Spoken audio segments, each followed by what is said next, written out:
نحمده ونصلي على رسول الكريم أما بعد أعوذ بالله من الشيطان الرجيم بسم الله الرحمن الرحيم اهدنا الصراط المستقيم صراط الذين أنعمت عليهم غير المغضوب عليهم ولا الضالين آمين صدق الله العلي العظيم درود شفاء اللهم صل على محمد وعلى آل محمد كما صليت على إبراهيم اللهم بارك على محمد.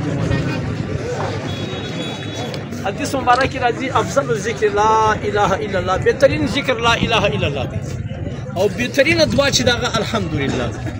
په الحمدلله کې ما او تا ته الله پاک د دعا طریقه راوښوله چې دعا څنګه کوه. اول د الله صفتونه بیان کړه، بیا اهدنا الصراط المستقیم. خدای ما ته برابر لار ښکاره کړي.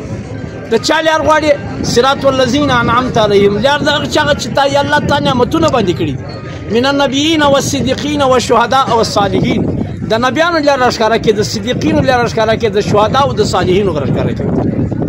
دا لار موږ په لمانځه کې غواړو، همیشه تر همیشه یې غواړو، په هر رکعت کې غواړو. مته ګوره اوس حدیث مبارک راځي التاجر الصدوق، هغه صدوق الامین، هغه تاجر چې رښتیاګوی وي، امانتدار وي. دا نه د تجارت خبره ده، ګوره تجارت دکان خلاص شي.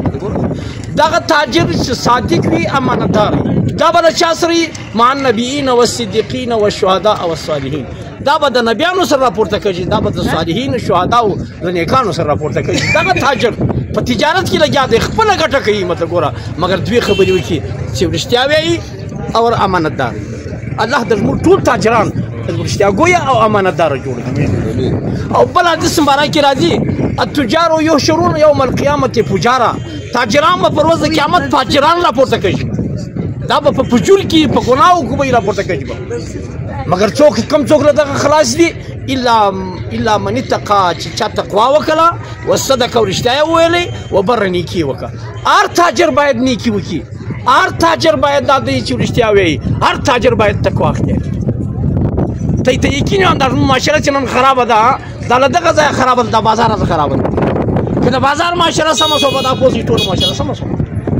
چاته دوکه نه ورکول. مته ګوره چاته مته نبی صلی الله علیه وسلم پر یو دکان باندې راغلی، د وړو دکان و، پیغمبر علیه السلام ورغلی، لاس یې ووړی، هغه وړه نابده و. مته ګوره پیغمبر علیه السلام ورته وفرمایل، هغه تاجر ته ویل دا ولې و دا وړه نابده؟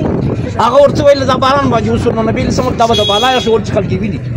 چاته دوکه مه ورکوه، چا سره فراډ دوکه مه کوه. مته ګوره نو عزیزانو ډېره خبره خو نه کوي، خو دومره قدر تجارت دپاره دومره مجلس کافي دی چې تاجر باید هر تاجر تقوا اختیار کړي او رښتیا وایي، امانتداري کوي، نیکي کوي. دا به ټول کوو انشاءالله. موږ الله هم په عمر کې برکت واچوي. الله صاحب الله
الله